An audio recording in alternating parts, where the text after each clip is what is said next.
Bonjour, nous sommes toujours le 4 mai et il est maintenant 13h15. Je vous enchaîne 2 vidéos. Le cadre est trop enchanteur.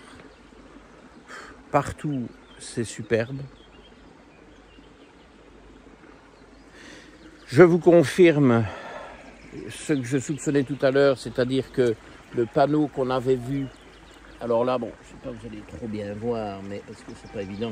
Mais il s'agit d'un projet de restauration de la présence des moules perlières dans les rivières d'Ardennes. Il y a ça aussi en province du Luxembourg, en Belgique. Ça, j'avais déjà vu. Cette espèce avait quasiment disparu. Il y a faudrait que je vous mette un lien. Il y a une complexité avec des espèces de poissons qui ont disparu aussi. Et il y a un cycle biologique entre ces moules perlières et les poissons. J'ai un peu oublié les détails, alors je ne vais pas me risquer à vous raconter des âneries, mais je vous mettrai un lien. C'est magnifique. Le principe est magnifique, j'adore. Et donc voilà, une autre rivière, j'en connaissais déjà une, qui est la Strange, du côté de la province de Luxembourg belge, un peu au sud de Bastogne. Et figurez-vous que j'ai acheté un petit terrain là-bas, parce que c'est très très humide, il y a beaucoup de champignons qui poussent sur des saules, à oreillettes, où il y a énormément de diversité fongique exceptionnelle, et ces saules sont comment dire, pourchassés, on les enlève partout parce qu'on les voit comme étant nuisibles, alors que ce n'est pas du tout le cas. Ils apportent une biodiversité phénoménale et malheureusement, même des associations qui protègent la nature ne comprennent pas bien l'intérêt de ces saules. Bref, j'ai acheté un terrain sur lequel, évidemment, je les laisse prospérer. Et quand le temps le permet, évidemment en saison, je vais explorer. J'ai déjà trouvé de belles choses sur mes saules. Et ça, c'est la vallée de la Strange, où là aussi, on restaure la moule perlière. Bon, assez parlé de moule perlière. Goliath est évidemment toujours dans la même forme olympique. Nous allons plutôt parler maintenant de poules merlières. Ah non. Les moules perlières ne sont pas les poules merlières. Et on va parler de choses sérieuses. Il y a un enchaînement, si vous voulez, avec la vidéo que je viens de shooter qui me tentait et je me laisse aller. Aujourd'hui, c'est, je vous dis, l'improvisation, la spontanéité qui, je pense, à ses avantages.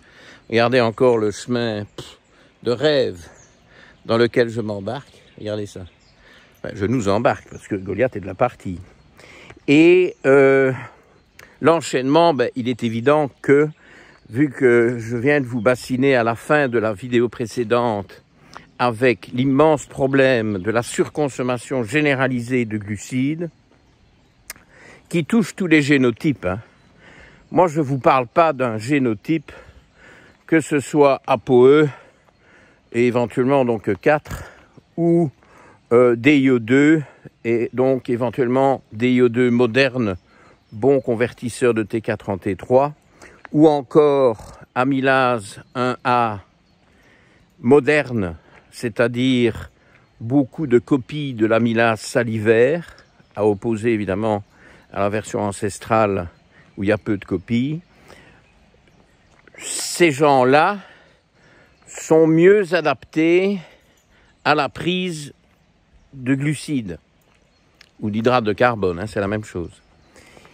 Mais ça ne veut pas dire qu'ils doivent en manger beaucoup. Ça veut peut-être dire qu'ils vont éventuellement survivre à l'avalanche de glucides de la diète mainstream, de ce qu'on vous dit de manger, des 1200 calories quotidiennes de baguettes que le docteur Cohen vous recommande. 50% des calories doivent venir des glucides. Et donc, 2 baguettes, c'est 50% des 2400 calories dont on a besoin en moyenne Bon, ça c'est la base, hein, si on est évidemment grand sportif ou qu'on travaille très dur manuellement, que ce soit dans des champs ou dans une mine ou dans une usine. Bon, il faut évidemment plus que ça.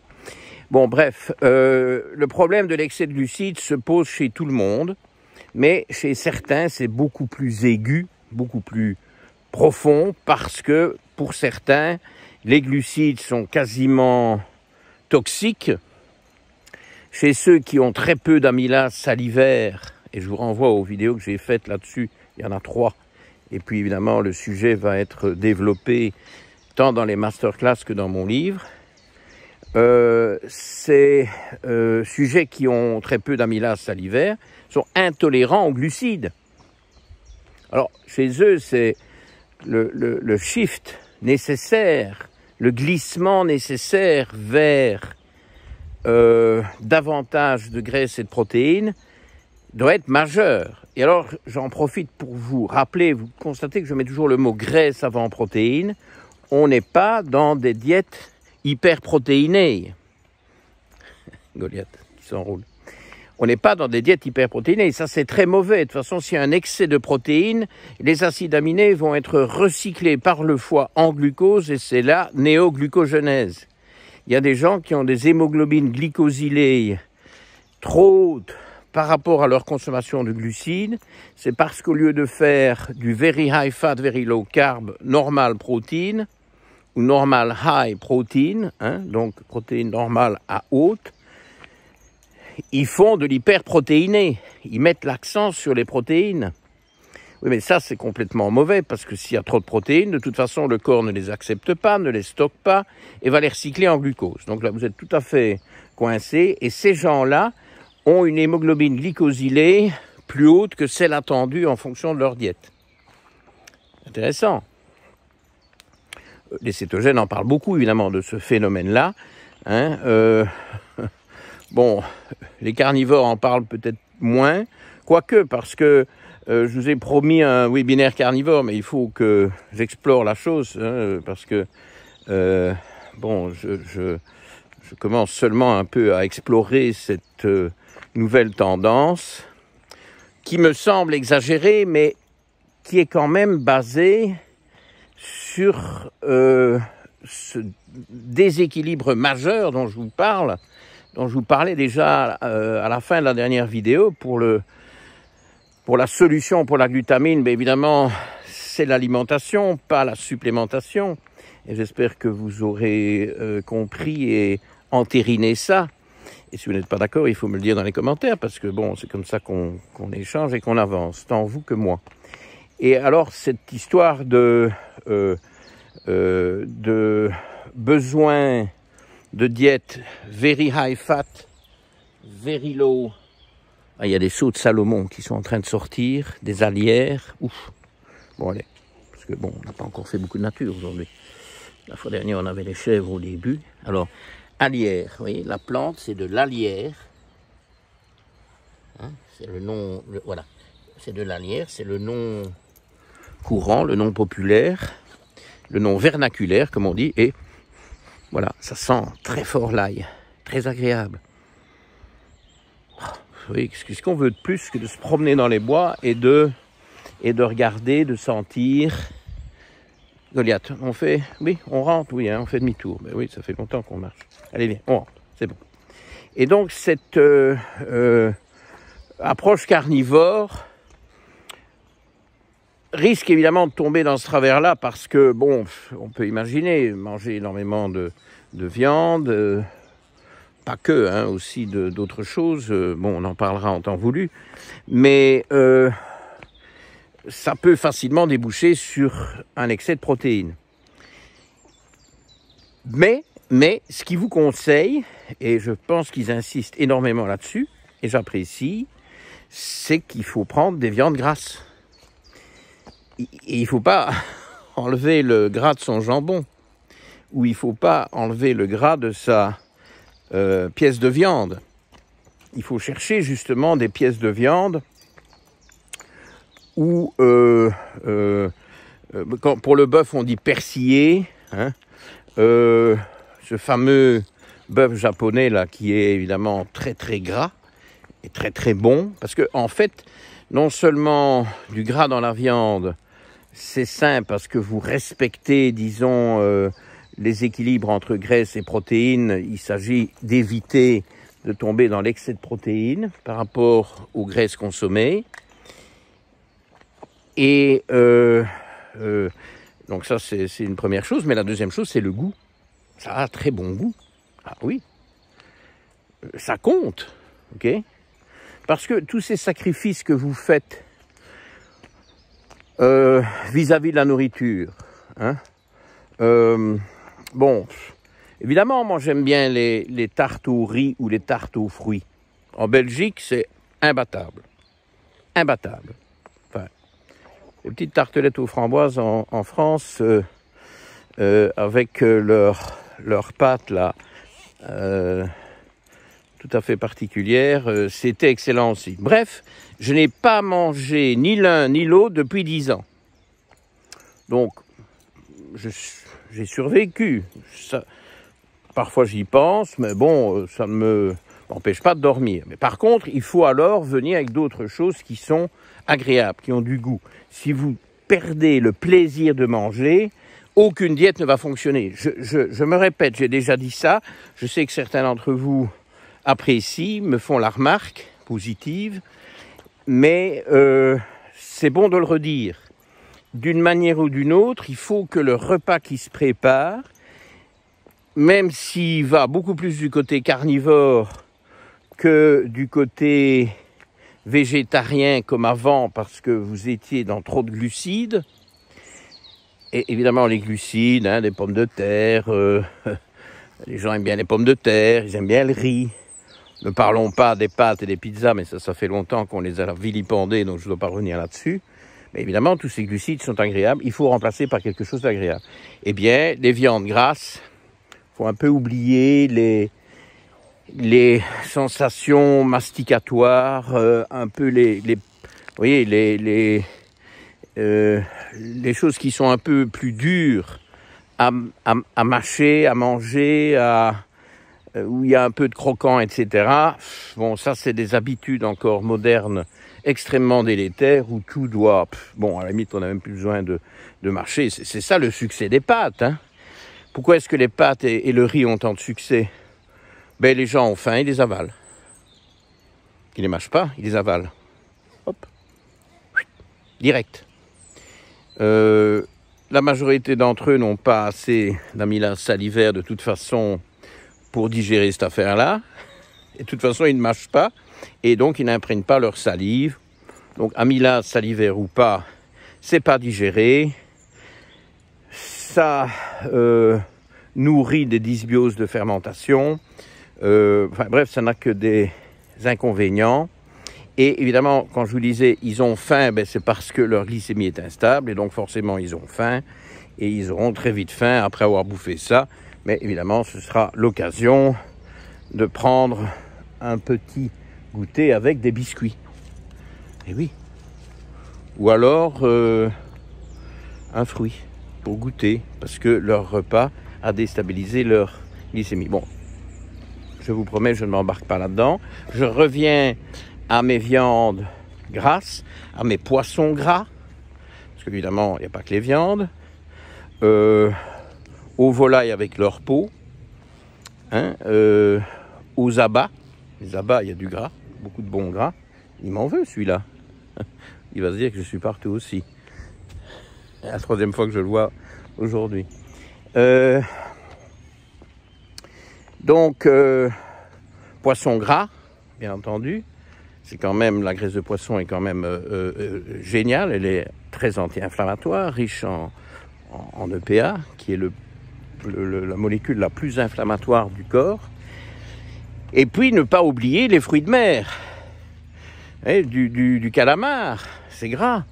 Il y a des bonnes graisses dans les fruits de mer aussi. Ça n'a peut-être pas l'air aussi gras que le reste, mais il y a des bonnes graisses, oméga 3, dans les fruits de mer.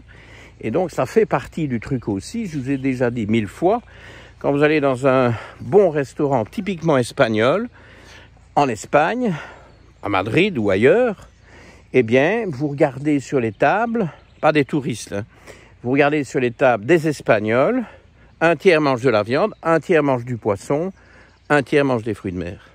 Voilà, ça, ce sont des diètes high fat, low carb. Et ils ne s'empiffrent pas. Bon, il peut y avoir un peu de glucides. Je vois des belles fleurs. Bon, mais écoutez, on va rester sur le sujet parce que sinon, on va pas y arriver. Je pense que les habitudes alimentaires espagnoles sur ce plan-là sont bien meilleures. Il n'y a pas cette espèce de folie furieuse, glucidique, ou en tout cas, elle n'est pas aussi grave. Bon, maintenant, ces habitudes peuvent être en train de changer pour les plus jeunes générations avec cette espèce de mondialisation de la malbouffe basée sur des aliments bon marché. On ne sait pas manger bien bon marché, c'est pas possible. On peut faire attention et avoir des solutions économiques, mais bon marché, bien manger, un bon repas pour 3 €, c'est pas possible. Ou 4. Il y a des firmes qui vendent ça. 4 € le repas, ben, je sais pas. Faudrait que je regarde un jour ce qu'ils mettent là-dedans, parce que franchement, la qualité, ça doit quand même être relatif. Surtout que là, on vous le sert tout préparé, quoi. Hein. Et donc, vous n'avez pas de course à faire, vous n'avez pas de cuisine à faire, vous n'avez pas de vaisselle à faire.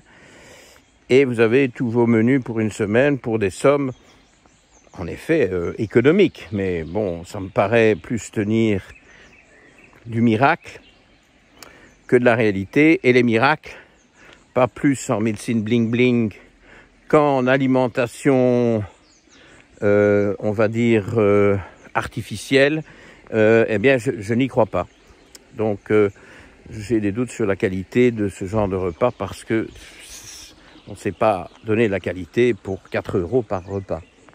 Surtout quand le repas est fourni. Si vous achetez vos ingrédients, on peut encore imaginer quelque chose. Mais là, c'est du sur mesure. Bon. Donc, à réfléchir. Alors, c'est évidemment des stratégies commerciales basées, elles aussi, sur la perte de poids. C'est ce que je reproche d'ailleurs aux cétogènes et aux carnivores, c'est que finalement, le principe de départ est très made in US pour s'attaquer aux giga problèmes de giga obésité aux États-Unis, et il faut s'y attaquer. Alors, ce sont des méthodes marketing efficaces qui rapportent beaucoup d'argent à ceux qui les mettent en œuvre, mais alors ça passe dans les excès inverses. Donc moi, ce que je vous donne comme message au travers de toutes ces réflexions, c'est qu'il y a évidemment pas mal d'inspiration à aller chercher du côté cétogène et ou carnivore pour échapper à la dictature glucidique actuelle, hein, au mythe de la pyramide alimentaire basée sur une large fondation glucidique. Il va bien ce petit Goliath, hein? On marche là depuis un bon bout de temps, hein? Enfin là on remonte. On va aller voir nos chèvres. Les chèvres, si vous n'avez pas vu, il faut aller vite voir la vidéo précédente. Elles sont magnifiques. Je me réjouis de les voir et de faire des photos pour vous. Donc, c'est, vous voyez, toute cette polémique qu'il y a eu au sujet de la diète cétogène m'a quand même ouvert les yeux sur certaines choses. Depuis, je me suis aussi intéressé sur les gourous carnivores, qui encore une fois ont l'air de bonne foi, hein, c'est des gens pour qui ça a marché, très bien fonctionné, sentent bien, perdu du bide, perdu du poids s'ils étaient en surpoids. Oui, mais bon, évidemment que ça plaît, hein. Bon, moi je vous propose ici une chaîne YouTube à base médicale et scientifique. Et là, ces diètes très en vogue passent vite dans l'excès.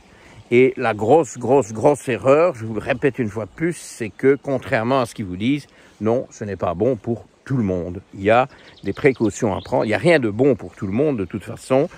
Il il y a des précautions à prendre, il y a des contre-indications. Même le jeûne intermittent, que je considère bon pour tout le monde, entre guillemets, il y a des contre-indications.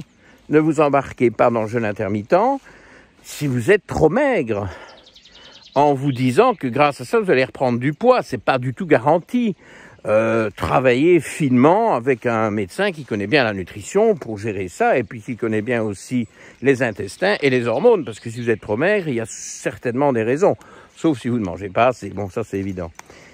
Et alors, le jeûne intermittent n'est pas conseillé pendant la grossesse. Il peut parfaitement l'être pendant la conception, hein, mais pas pendant la grossesse, pas aux jeunes enfants, pas aux gens infectés, à mon sens. Bon, ça se discute, mais moi j'aime pas. Si on se bat contre une infection, il faut probablement des apports alimentaires plus réguliers. Donc les jeunes enfants, bon, je pense que c'est pas du tout indiqué non plus. Bon, des ados, ça devient différent, parce que s'il y en a qui ont une sainte horreur du petit déjeuner, se battre avec eux pour qu'ils petit déjeunent, a fortiori, il va y avoir un problème de quoi manger au petit déjeuner qui n'est pas infâme, bourré de... Alors, figurez-vous que, ça je dois absolument vous dire, j'ai vu, je pense que c'est dans les annexes du journal Le Soir en Belgique, qui est, bon, un journal francophone très connu en Belgique, qui est plus ou moins, qui est peu politique, c'est déjà quelque chose, et qui bon, essaie de donner des informations valables. Il y a une rubrique diététique, et alors il y a un titre qui m'a attiré, c'est les petits déjeuners sains, avec des exemples, des conseils. Et alors, figurez-vous qu'une des conclusions, bon, enfin, il y avait du bon, il y avait les œufs, il y avait éventuellement des yaourts à la grecque, bon, pourquoi pas si on les tolère, etc. Mais il y avait quand même une des solutions, et c'était la première qui était évoquée, qu'on recommandait pour tous ceux qui sont accros aux céréales, mais ça, c'est un pléonasme. Vous bouffez des céréales, enfin, vous donnez des céréales à bouffer à vos gosses, ils vont être, et donc, ils sont, là maintenant, qui font ça depuis X temps, accros aux céréales. Alors, on disait, ceux qui sont accros aux céréales, il y a quand même une marque ou un modèle qui est beaucoup plus sain. Vous voyez jusqu'où ça va, ce bazar. C'est les Weetabix, parce qu'il n'y a que 10% de sucre, d'autres vont jusque 30%, hein, à l'aigre, ok. Sur la boîte de céréales, vous regardez les ingrédients, il y a 30% de sucre, pas de glucides, de sucre dit rapide. Weetabix, parce qu'il n'y a que 10% de sucre et beaucoup de fibres. Beaucoup de fibres. Bon, et le reste, c'est des glucides, hein. Je veux dire, plus glucidique que ça, tu meurs. Donc ça, c'est ce qui est recommandé pour les petits déjeuners. Donc, c'est vous dire. Et donc, là, je termine cette parenthèse sur le jeûne intermittent où il y a des contre-indications. Si c'est pour forcer un ado à prendre un petit déjeuner et qui va avaler quelque chose d'infâme, laissez-le sauter le petit déjeuner. Mais des jeunes enfants, certainement des enfants qui vont à l'école primaire au début du secondaire, ils sont stressés, ils sont super actifs, ils doivent apprendre, ils bougent tout le temps. Je suis tout à fait pour manger avant qu'ils partent à l'école, bien entendu. Enfin bref, je ferme la parenthèse sur le jeûne intermittent et je rebondis sur cette histoire de fibres. Vous voyez, là, il y a encore un truc qui m'a fait tilt, si je peux dire. On va me dire, oui, docteur Mouton, il y a longtemps qu'on a vu que vous aviez fait tilt. Oui, merci. Mais non, ça m'interpelle, voilà, ça c'est plus français. Et c'est cette espèce de complète remise en question par les carnivores de l'importance, voire même de l'intérêt, et allant jusqu'à remettre en question la justification complète de manger des fibres. A-t-on besoin de fibres en tant qu'humain? Leur théorie, qui m'a tout de suite accroché, hein, je dois dire, c'est dire, minute, nous sommes des humains, pas des gorilles, parce que il y a des naturopathes dangereux qui veulent nous faire manger comme les gorilles. Mais il se fait que nous ne sommes pas des gorilles. Et d'ailleurs, c'est ce que les carnivores soulignent. Ils disent le gorille a une cage thoracique ouverte vers l'extérieur dans sa partie basse pour donner place à un abdomen beaucoup plus volumineux à cause d'un côlon qui est beaucoup plus grand que le côlon humain. Pour un gorille comparé à un humain de même gabarit, imaginons, hein, ça existe, eh bien, le côlon du gorille est 4 fois plus grand que le côlon humain. Alors, bien entendu, le côlon du gorille doit être un site incontournable pour la fermentation, parce que le gorille mange beaucoup de fruits, beaucoup de feuilles, beaucoup de plantes, des feuilles de bananier, je crois savoir. Enfin, je ne suis pas spécialiste de la nutrition des gorilles, mais ils ne sont pas exclusivement véganes à mon avis. Hein. Il y a aussi des aspects un peu plus omnivores, mais enfin, il y a beaucoup d'alimentation végétale qu'il faut digérer en fermentant pour se nourrir de tous les éléments de ces végétaux. Et ils en consomment d'ailleurs beaucoup, et donc c'est une vraie usine à gaz. Hein, elle est bonne celle-là, hein, pas du tout prémédité, c'est venu tout seul. Mais ils ont un énorme côlon que nous n'avons pas. Est-ce que l'humain a besoin de fermenter dans son côlon? On m'a appris, tout le monde dit, ah oui, non, c'est absolument fondamental. Mais est-ce qu'on en est sûr? Est-ce que c'est une autre farce comme cette soi-disant action miraculeuse de la glutamine dont je vous parlais dans la capsule précédente? Si c'est du même niveau que le mythe de la glutamine, on va aussi devoir parler du mythe des fibres. Et alors, ce que les carnivores disent, et que je pense être vrai, c'est que des humains qui se nourrissent sur un mode carnivore ne sont pas constipés. Alors qu'on nous dit que sans fibres, on est condamné à la constipation. Il y a quelque chose qui ne va pas là, hein. Il y a encore quelque chose qui ne va pas. Bon, mais je n'ai pas assez cherché autour de tout ça. Ça m'a directement interpellé. Je me suis dit, ouf, là, il y a quelque chose. Ça rejoignait mon problème avec la glutamine, hein, parce que glutamine et fibres, si c'est le même combat, on va mettre tout ça au placard, on va tout révolutionner, mais on va attendre le webinaire carnivore que je mijote pour l'automne. Faites-moi vos remarques, apprenez-moi des choses. Les échanges sont très fructueux dans ce domaine. Vous voyez que ma pensée évolue, parce que finalement, même si j'ai encore des réserves et certainement pas généralisées à tout le monde, mais cétogène et carnivore aident à nous battre contre cette dictature glucidique qui nous tue. Ok? Alors, le petit Goliath. Regardez le petit Goliath. Ça, c'est un animal formidable. Mais là, il est tout boueux, donc vous ne le verrez pas de trop près. Ok? Allez, je vous dis à la prochaine. Merci. Et surtout, regardez les 2 vidéos ensemble. Hein, celle sur la glutamine et celle ici qu'on peut, en conclusion, dire qu'il s'agit de désamorcer, de commencer à remettre en question le dogme des fibres. Oh, le dogme des fibres. Allez, à bientôt.